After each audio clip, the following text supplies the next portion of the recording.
British शासन के समय भारतीय अर्थव्यवस्था को आज हम देखने का प्रयास करेंगे। ब्रिटिश शासन से पूर्व की भारतीय अर्थव्यवस्था हमने पहले देख चुके हैं। थोड़ा सा हम इसको देखने से पहले थोड़ा बैकग्राउंड देखते हैं। थोड़ा सा यूरोपीय कंपनी जो है भारत में आई थी व्यापार करने के दृष्टिकोण से। सबसे पहले पुर्तगाली, डच, ब्रिटिश, डेनिश और फ्रांसीसी। तो इतनी सारी व्यापारिक कंपनी जो है भारत में आई थी शासन करने के लिए, शासन नहीं व्यापार करने के दृष्टिकोण से। और उसमें जो ब्रिटिश है, ब्रिटिश ने सारे व्यापारिक कंपनियों को मात देकर जो है यहाँ पर राजनीतिक और आर्थिक दृष्टिकोण से यहाँ पर शासन किया। तो देख लेते हैं, 1600 ईस्वी की बात है। उस समय इंग्लैंड की रानी थी एलिजाबेथ प्रथम। उसने ईस्ट इंडिया कंपनी को भारत में व्यापार करने के लिए अनुमति दी थी, लगभग 20 वर्षों तक के लिए। तो भारत में जो पहले आए थे अंग्रेज, सिर्फ व्यापार के दृष्टिकोण से आए थे और मसाले, रेशमी कपड़े, अन्य वस्तुओं का व्यापार करने लगे थे। और सबसे पहले जो है सर टॉमस रो आए थे मुगल बादशाह जहांगीर के दरबार में, और व्यापार के लिए अधिकार प्राप्त करके यहाँ से गए थे। और तब से जो है यहाँ से व्यापार करना शुरू किए थे अंग्रेजों ने। धीरे धीरे क्या हुआ, इन्होंने व्यापारिक केंद्र बनाना स्टार्ट कर दिया। सूरत हो गया, मद्रास, बॉम्बे, कलकत्ता जैसे शहरों में व्यापारिक केंद्र बनाए। और स्थानीय जो राजा थे, ताकत थे, उनसे जो है इस चालाकी से जो है स्थानीय राजाओं के बीच फूट डालकर अपना वर्चस्व बढ़ाना शुरू किया। तो इसी के चलते जो है 1757 में प्लासी का युद्ध हुआ था। बंगाल के नवाब थे उस समय सिराजुद्दौला, और अंग्रेज अधिकारी थे रॉबर्ट क्लाइव। दोनों के बीच में युद्ध हुआ था। इसमें जो है सिराजुद्दौला की हार हुई थी, अंग्रेजों की जीत हुई थी रॉबर्ट क्लाइव की। क्यों? क्योंकि सिराजुद्दौला के जो सेनापति थे मीर जाफर, उन्होंने गद्दारी की थी। तो इस प्रकार से यह जो लड़ाई थी, प्लासी की लड़ाई, ब्रिटिश शासन की नींव मानी जाती है।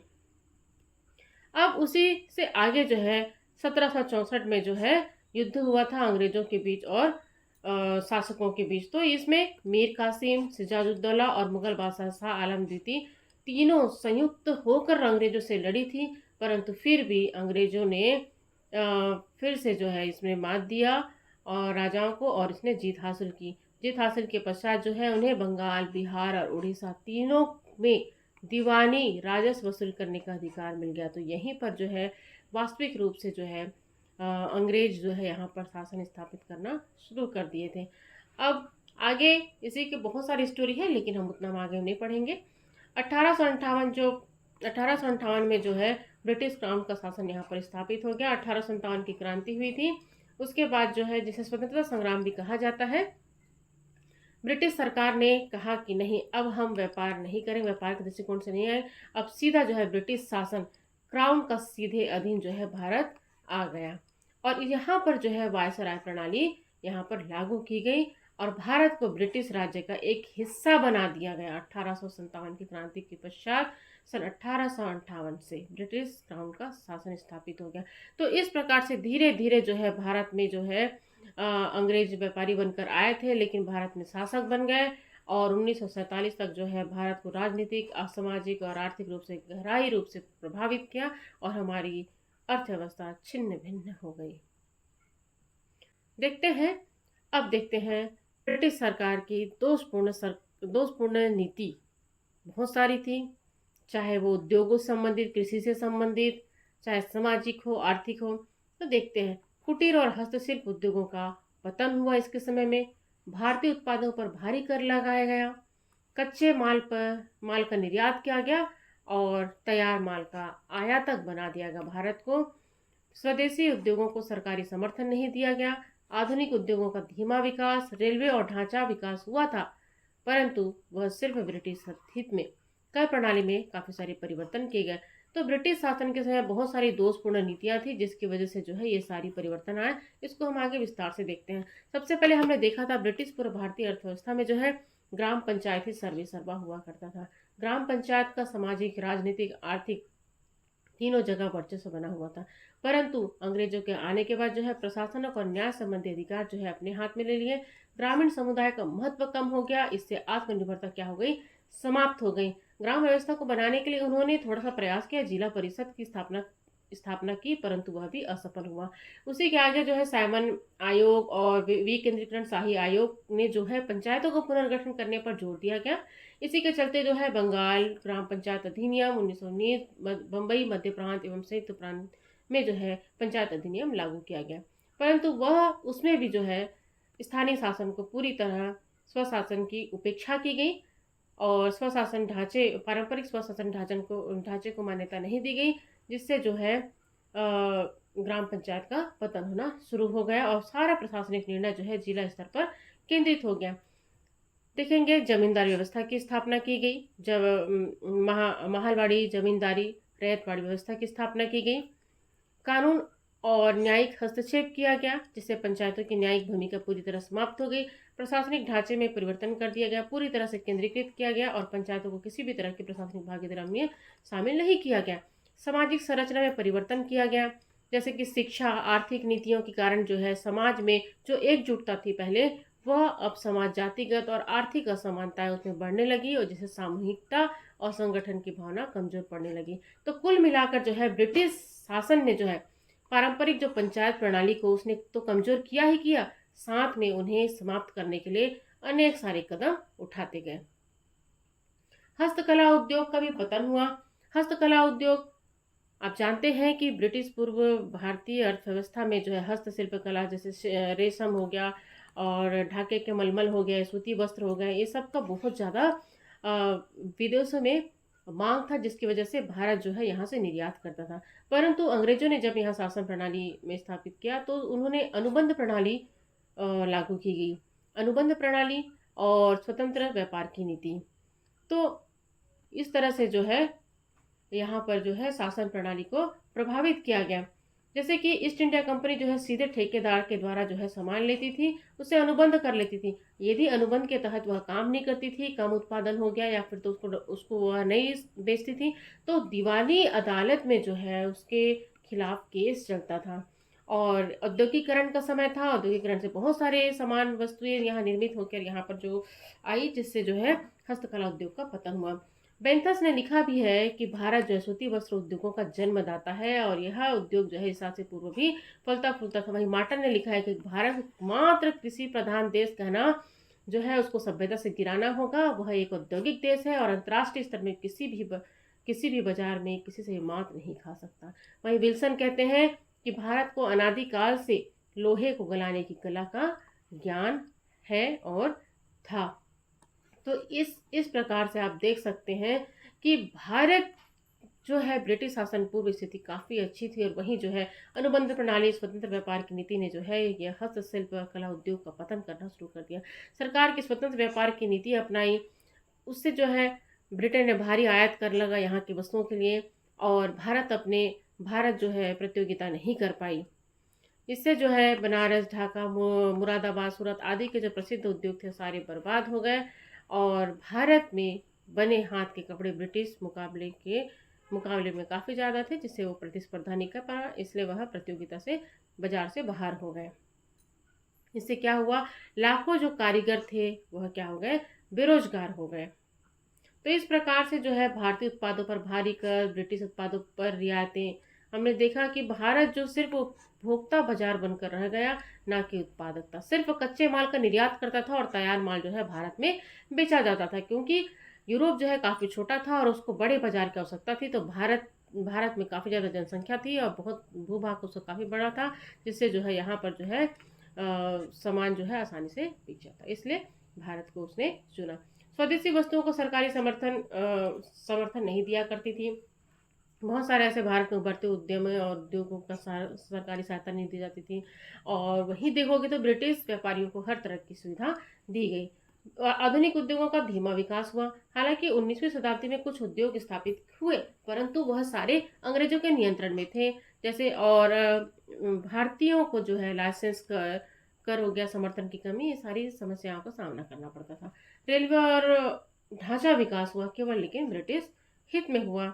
भारत में जो है ब्रिटिश ने रेलवे का विकास किया, टेलीग्राम जैसी चीज़ें शुरू की, लेकिन औपनिवेशिक व्यापार को सुगम बनाने के लिए था, न कि भारत के विकास के लिए। तो इस प्रकार से हमने देखा कि उद्योगों के पतन में जो है भारत में जो है ब्रिटिश शासनों क्या अनुबंध प्रणाली, स्वतंत्र व्यापार की नीति, भारी कर, स्वदेशी उद्योगों को समर्थन नहीं, आधुनिक उद्योगों का धीमा विकास, रेलवे ढांचे का विकास और परंतु ब्रिटिश।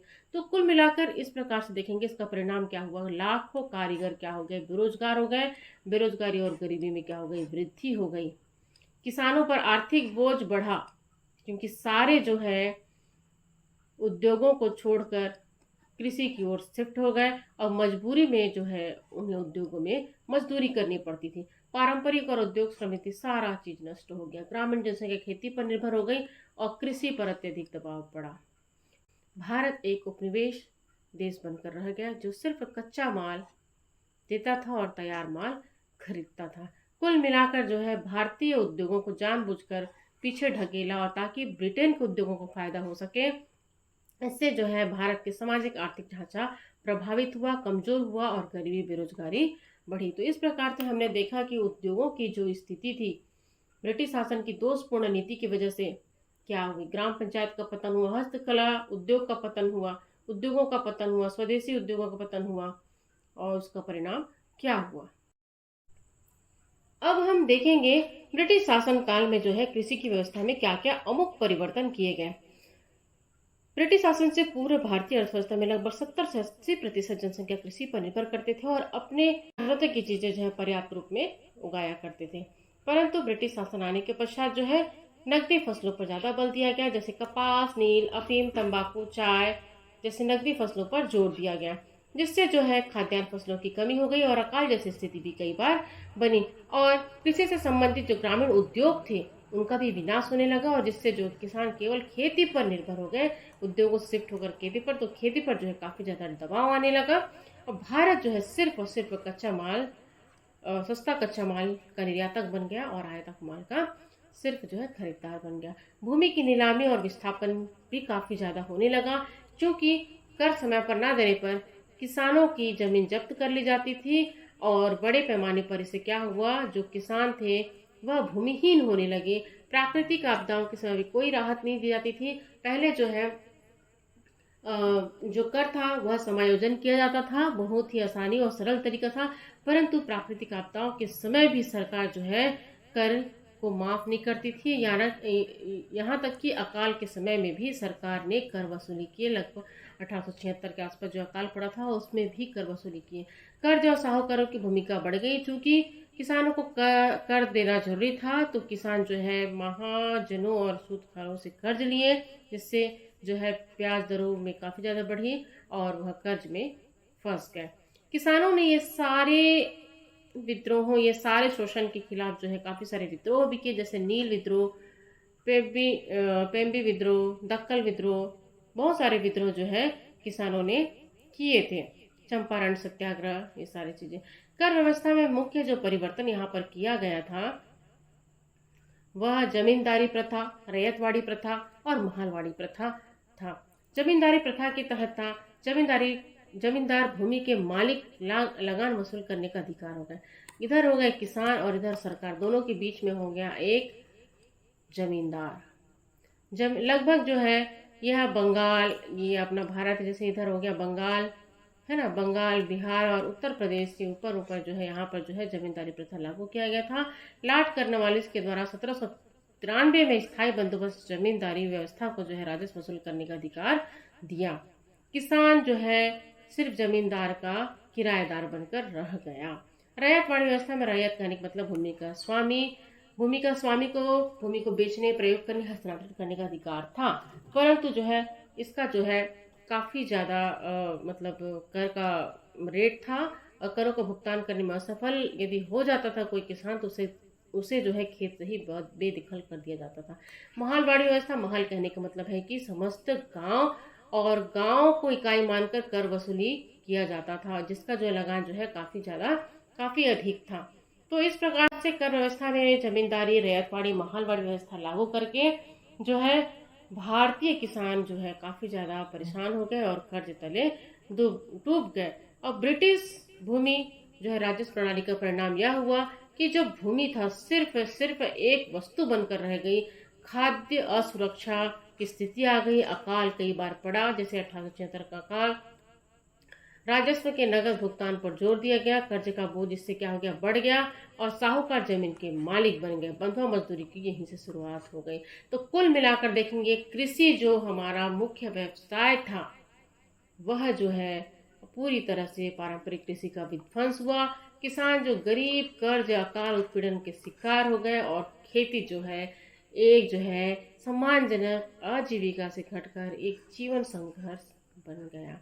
तो इस प्रकार से हमने देखा कि ब्रिटिश शासन के समय जो है हमारी भारतीय अर्थव्यवस्था पूरी इतर तितर हो गई, छिन्न भिन्न हो गई।